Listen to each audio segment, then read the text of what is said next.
వార్షిక సంవత్సరం సందర్భంగా ముఖ్య అతిథి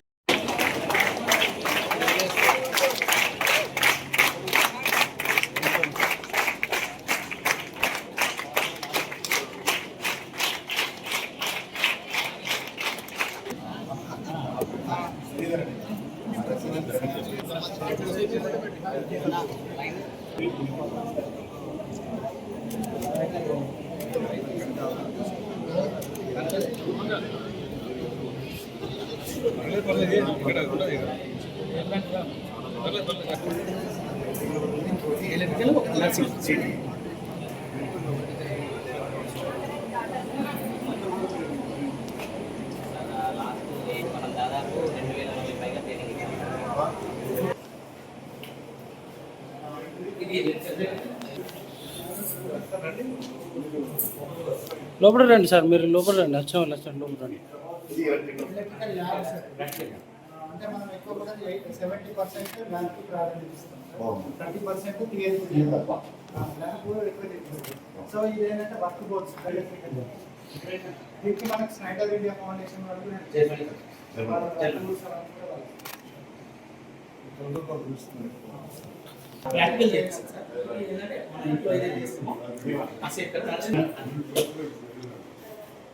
వాటి గురించి కొంత సూక్ష్మంగా చెప్పాల్సిందిగా ఇద్దరిని రాష్ట్రాలు కోరుతున్నాను.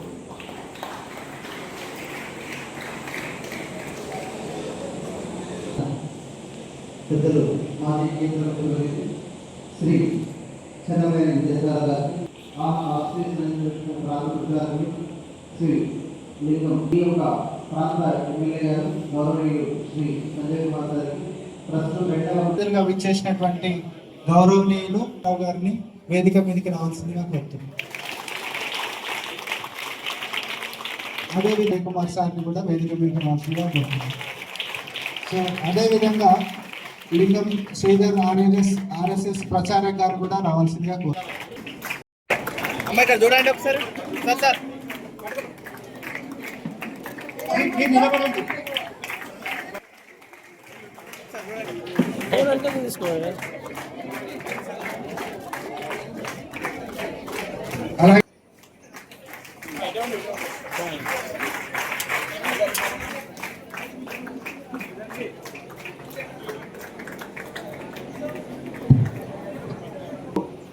ఇప్పుడు మానవ సేవనే మాధవ సేవ అని చెప్పేసి, సో మానవ సేవలో భాగంగా జిఎంఆర్ వరలక్ష్మి ఫౌండేషన్, ప్రతిమా ఫౌండేషన్, విద్యాసాగర్ గారికి, అదేవిధంగా అభివృద్ధి బాటలో అభివృద్ధి దిశగా ప్రయాణం చేస్తున్నట్టు మన జగిత్యాల అద్భుతంగా మార్చకపోయినా వాళ్ళ జీవితాలు అద్భుతంగా మార్చుకోవడం కోసం, వాళ్ళ కాళ్ళ మీద వాళ్ళు నిలబడి ఉద్యోగం సంపాదించుకోవడం కోసం. ఈరోజు ఉద్యోగం సెటిల్మెంట్ అంటే గవర్నమెంట్ ఉద్యోగాలు, డాక్టర్ ఉద్యోగాలు, పెద్ద పెద్ద ప్రొఫెషన్స్, ఇంజనీర్సే కాదు. రీసెంట్గా ఒక ఆర్టికల్లో చెప్పారు, ఏది ఫ్యూచర్లో ఉద్యోగాలు అంటే ఎలక్ట్రీషియన్, ప్లంబింగ్, అగ్రికల్చర్, నర్సింగ్, వీటికి ఏ వచ్చినా ఇంకేది వచ్చినా వీటిని రీప్లేస్ చేసే ఉద్యోగాలే లేవు. సో అందుకని జిఎంఆర్ వరలక్ష్మి ఫౌండేషన్ చాలా స్ట్రాంగ్ గా నమ్మి, ఎందుకంటే మనిషి ఉన్నంత కాలం బట్టలు వేసుకోవాల్సిందే, మనిషి ఉన్నంత కాలం ఎలక్ట్రిసిటీ వాడుకోవాల్సిందే, మనిషి ఉన్నంత కాలం ఆరోగ్య సమస్యలను చూసుకోవాల్సిందే. అందుకని ఈ 3 రకాల సెక్టర్లో 3 రకాల కోర్సులని మనం రాయకల్ ఈ సంస్థని కూడా మీకు ఇచ్చేటువంటి ట్రైనింగ్ అంతా కూడా 3 సంస్థలు, జిఎంఆర్ వరలక్ష్మి ఫౌండేషన్, చెప్పండి, ప్రతిమా ఫౌండేషన్, జిఆర్ ఎడ్యుకేషన్ ట్రస్ట్, అవి కూడా 3 సంస్థలు. త్రిశక్తులు అంటుంటాం, ఇవన్నీ కూడా ఇక్కడ పనిచేస్తున్నట్టుగా నాకు కనబడుతుంది. మనము ఇంతకుముందు మన మహేష్ గారు స్వామి వివేకానంద గురించి ఒక మాట చెప్పారు. నేను కూడా స్వామి వివేకానంద గారు చెప్పినటువంటి ఒక మాటని గుర్తు చేస్తాను. మనమందరం మనుషులం, జీవిస్తాం ప్రకృతిలో, మనతో పాటు సమస్త ప్రకృతి అంతా ఉంది సృష్టిలో, పశుపక్షాదులు, చెట్లు, చేమలు అన్నీ ఉన్నాయి. కానీ వివేకానంద ఏమన్నారంటే, అందరూ జీవిస్తుంటారు, కానీ వాస్తవంగా నిజంగా జీవించిన వాళ్ళు ఎవరు అంటే ఆయన ఒక మాట అన్నాడు, they alone live who live for others. అంటే అర్థమైందా? ఏమర్థమైంది చెప్పండి ఎవరన్నా? ఎవరే మన గురించి మనం జీవిస్తాం సహజం. మన కుటుంబము, మన జీవితం గురించి, మన కుటుంబంలో అమ్మ నాన్న భార్య పిల్లలు అందరి గురించి మనం జీవిస్తాం. కానీ నిజంగా ఎవరైనా జీవించినట్టు అంటే ఎవరైతే తమతో పాటు, తమ గురించితో పాటు ముఖ్యంగా ఇతరుల కోసం జీవిస్తారో వాళ్ళే నిజంగా ముఖ్యంగా పిల్లలకు శుభాకాంక్షలు తెలియజేస్తున్నాను.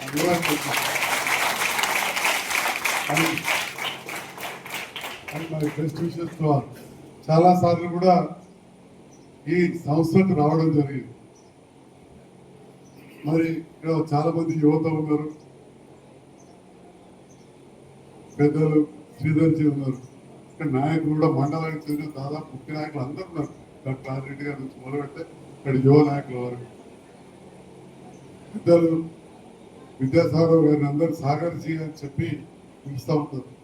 ఒకరోజు నేను ముఖ్యమంత్రి రేవంత్ రెడ్డి గారి దగ్గరికి వెళ్తే కూడా ఏదో మాట్లాడుకుంటూ చాలా పెద్ద పని ఏదో సాగర్జీ గారితో కూడా మాట్లాడుతారు.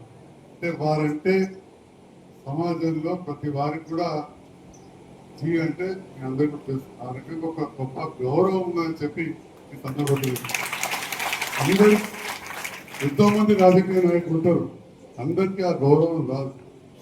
రాజకీయాల్లో కాంట్రవర్సీ ఎక్కువ ఉంటుంది. కాంట్రవర్సీలో ఎక్కువ పడ్డలో నేను ఒక డైరెక్టర్. అయితే మొదటి నుంచి నేను కూడా రాజకీయ కుటుంబం నుంచి వచ్చిన, చదువుకున్నప్పుడు పరిస్థితులు వేరు. అక్కడ కాలేజ్ చేసిన చదువుకుంటే జితేందర్ రెడ్డితో కలిసి తిరుగుతుంటే, ఓ పార్లమెంట్ ఎలక్షన్ వస్తే చెన్నారెడ్డి గారికి మా తాతకు ఓటు వేస్తే ఇప్పుడు కాంగ్రెస్ ప్రచారం చేసుకుంటూ తిరిగి 84లో అన్నీ ఎందుకంటే 92 చివరిలో as a doctor started my practice in Metpalli ophthalmologist. అప్పటికే సాగర్జీ కుటుంబంతో వారితో అదేవిధంగా మా అమ్మ చెప్తుండే ఇద్దరు ఒకటే హాస్టల్లో ఉండేటం. మా అమ్మ కంటే సార్కి చిన్నవారు కరీంనగర్ హాస్టల్ అప్పుడు. అది అవన్నీ పోకుండా మెట్పల్లి ప్రాక్టీస్ చేసినప్పుడు ఇటు సారు పరిచయం రాగానే ఏదో హెల్త్ క్యాంప్ చేస్తే పిలిచినాం, సార్ వచ్చారు. తర్వాత నా కుటుంబం నేపథ్యం చెప్పారు. ఒకరు కాంగ్రెస్లో సీనియర్, ఒకవైపు భారతీయ జనతా పార్టీలో RSSలో మొదటి నుంచి ఉన్నవారు. వేల సంవత్సరాలుగా జరిగినటువంటి దోపిడీ వల్ల మనం ఈ విధంగా తయారైపోయినాం. మళ్ళీ ఇప్పుడిప్పుడే మనం ముందుకు పోయేటువంటి పరిస్థితి కలుగుతున్నది. కాబట్టి ఇటువంటి కోర్సులు బాగా రావాలి. నేను సంజయ్ గారితో మనవి చేస్తున్నాను. ఇక్కడ నర్సింగ్ స్కూల్ వాళ్ళకు వచ్చింది, డిగ్రీ వచ్చింది కదా, 3 మాసాల్లో పట్టే వాళ్ళకు వచ్చింది. అంటే వాళ్ళు వెంటనే ఆపరేషన్ చేయొచ్చు పేషెంట్కు, లేకపోతే ఇంకేదో ట్రీట్మెంట్ చేయొచ్చు. ఈ డాక్టర్లు రాసినట్టు ఇంతపోదు లిస్టు రాసి మందులు ఇచ్చేటువంటి పరిస్థితి వాళ్ళకు లేకపోవచ్చు. కానీ వాళ్ళు చేసేటువంటి సేవా కార్యక్రమం కూడా చాలా అవసరం. ఈ దేశానికి అత్యధిక జనాభా ఉంది, ప్రపంచంలో ఉన్న చాలా మంది కూడా వీళ్ళ యొక్క అవసరం ఉంది. దానికి సంబంధించి మీరైతే ట్రైనింగ్ పొందుతున్నారో దానికి ట్రైనింగ్ వాళ్ళకు ఆ డిగ్రీ, ఆ కోర్సుకు, ఆ డిగ్రీయా లేకపోతే అండర్ గ్రాడ్యుయేషనా లేకపోతే చిన్న స్కిల్లో దానికి కావచ్చు, దానికి ఆ డిప్లొమా కూడా అఫీషియల్గా ఇచ్చే పరిస్థితి లేదు. ప్రభుత్వ తరఫున ఆ నిబంధన ఉండదు. కానీ వీళ్ళందరికీ కూడా పేషెంట్లకు సేవ చేస్తున్నారు, డాక్టర్లకు అసిస్టెంట్గా ఉంటున్నారు. కాబట్టి వీళ్ళందరికీ రాష్ట్ర శాసనసభలో మీరు ప్రైవేట్ బిల్ పెట్టడం అవుతుంది. వీళ్ళందరినీ కూడా ఇక నుంచి అసిస్టెంట్ టు ది డాక్టర్స్ అనేటువంటి ఒక బిరుదు ఇవ్వాలి. వాళ్ళు అసిస్టెంట్ టు ది డాక్టర్ అంటే గర్వం ఉంటుంది. ఏదో గిరిజన ప్రాంతాల్లో ఉన్నటువంటి తల్లిదండ్రులు కూడా నా బిడ్డ ఓ కోర్సు ఈనాడు ఈ GMRలో చేస్తుంది, పూర్తి కాబోతుంది. పూర్తయిన తర్వాత ఆమెను ఏమంటారు, అసిస్టెంట్ టు ది డాక్టర్ అనేటువంటి బిరుదు వస్తానికి అనేటువంటి ఒక ఆత్మ గౌరవం ఉంటుంది. అంబేద్కర్ గారు కూడా చాలా సందర్భాల్లో ఆత్మ గౌరవం చాలా మందికి అవసరమైనటువంటి విషయాన్ని చెప్పడం జరిగింది. దీనిలో అన్ని విషయాలు చెప్పినారు కాబట్టి ఒక విషయం చెప్పి నేను ముగిస్తాను. దీని గుర్తింపు ఉండదు. ఈ సేవా కార్యక్రమం గుర్తింపు ఉండదు కాబట్టి మనం చేయొద్దనుకోవడానికి వీలేదు. ఈ భారతదేశంలో గుర్తింపు ఉండకున్నా సేవా కార్యక్రమాలు చేసి అందరికీ సౌభ్రాతృత్వాన్ని పంచిపెట్టున్నారు కాబట్టే ఆ ప్రపంచవ్యాప్తంగా అన్ని దేశాలు నాకు మనం గౌరవిస్తున్నాయి. మనం రోజు పేపర్లు చూస్తున్నాం, టీవీలో చూస్తున్నాం. అమెరికా ఇరాన్ పైన దాడి, తర్వాత ఇజ్రాయెల్ మధ్య మధ్య నుంచి ఇరాన్ ఆ దేశ అధ్యక్షుడు చంపేయడం, ఇటువంటి పరిస్థితులు మనం చూస్తున్నాం. కానీ ఒక విషయం ఇంతకుముందు చెప్పినట్టుగా మన దేశం కేవలం ధనిక దేశమే కాదు, సౌభ్రాతృత్వాన్ని పంచినటువంటి దేశం. ఏ ఇజ్రాయెల్ అయితే ఇరాన్ మీద కక్ష కట్టి ఆ ముంగీసా పాము కొట్లాట ఎట్లుంటుందో అట్లా కొట్లాడేస్తుంది వాళ్ళు. ఎప్పుడు ఎవరిని కొడతారో తెలియదు. అటువంటి ఇజ్రాయలీ దేశం ఎప్పుడైంది? మన 1948లోనే అయితే, అంతవరకు దేశమే లేదు పాపం. ఎందుకంటే వాళ్ళు ఇరాన్లో ఉండే వెనుకట, ఆ ఇరాన్లో కోపం ఎందుకంటే వెనుకట 1800 సంవత్సరాలు, ఒకటి కాదు రెండు కాదు, 1800 సంవత్సరాల క్రితం వాళ్ళు ఇరాన్లో ఉండి, అప్పుడు వాళ్ళ మీద వాళ్ళ పూజా కార్యక్రమాల మీద వాళ్ళ ఉన్నటువంటి అక్కడ ఇస్లామిక్ కల్చరు, ఇస్లామిక్ వ్యవస్థ, వాళ్ళ మీద ధన్యత చేసి వాళ్ళను చెల్లా చెదురు చేసి పడేసినటువంటి విద్యార్థులు చాలా మంచి శిక్షణ ఇస్తున్నారు. జిఎంఆర్, ప్రతిమ, జిఎల్ ఇన్స్టిట్యూట్ వీళ్ళందరి సహకారంతో, ముఖ్యంగా మాకు జిఎంఆర్ గారి నేతృత్వంలో మాకు వసతితో పాటు మాకు మంచి ఆహారం కూడా ఇస్తున్నారు, భోజనం అనేటువంటి విషయాన్ని వారు చెప్పడం జరిగింది. ఆ భోజనం అంటే మరి మీకు కూడా జ్ఞాపకం వచ్చి నేను మీకు ఇబ్బంది పెట్టుండొచ్చు అనుకుంటాను. ఎందుకంటే మీరు చాలామందికి ఆఖరి కావచ్చు. ఎక్కువ సమయం తీసుకోకుండా కేవలం ఒక 5 నిమిషాలు మాత్రమే మాట్లాడి నేను సెలవు తీసుకుంటాను. ఇంతకుముందు శ్రీధర్ గారు చెప్పినట్టుగా వేదిక మీద విభిన్నమైనటువంటి రంగులు ఉన్నాయి. టీఆర్ఎస్ కానీ, కాంగ్రెస్ కానీ, బీజేపీ కానీ, మొత్తాన్ని 3 రంగులు మనకు కనిపిస్తాయి. అది మనకు సంబంధం లేదు.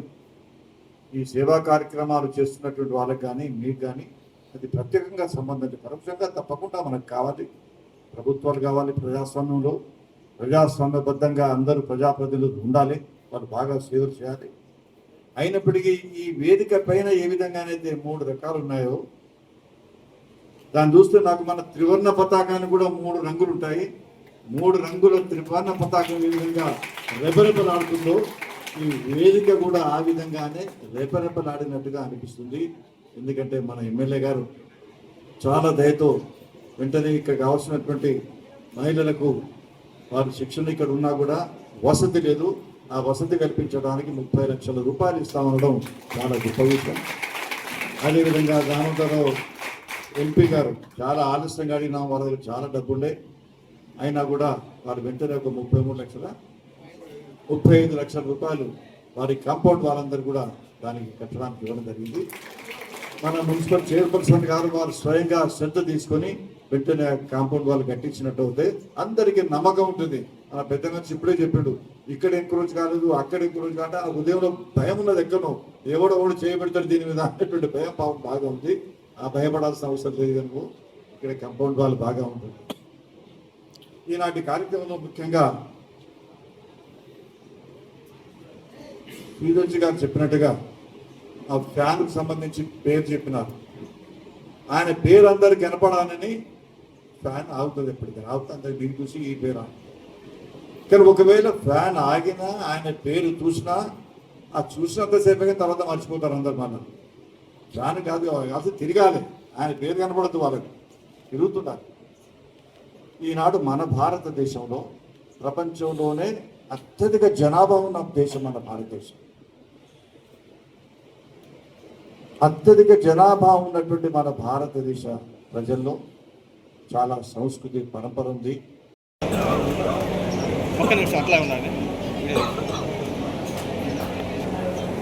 టీచర్స్ అందరు ఇక్కడికి రండి. డిఎంఆర్ ఫౌండేషన్ ఇక్కడ సార్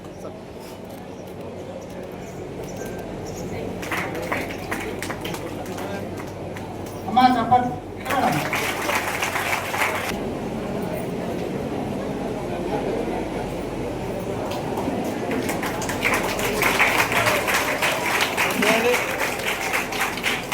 దయచేసి కొద్దిసేపు ఓపిక ఉండాలి.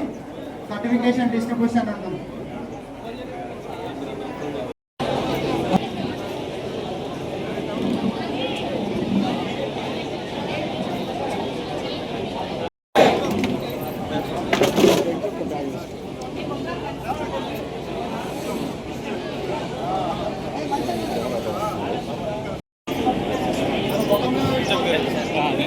మొహం కనబడాలి. అందరం పడదాం కదా దగ్గరకు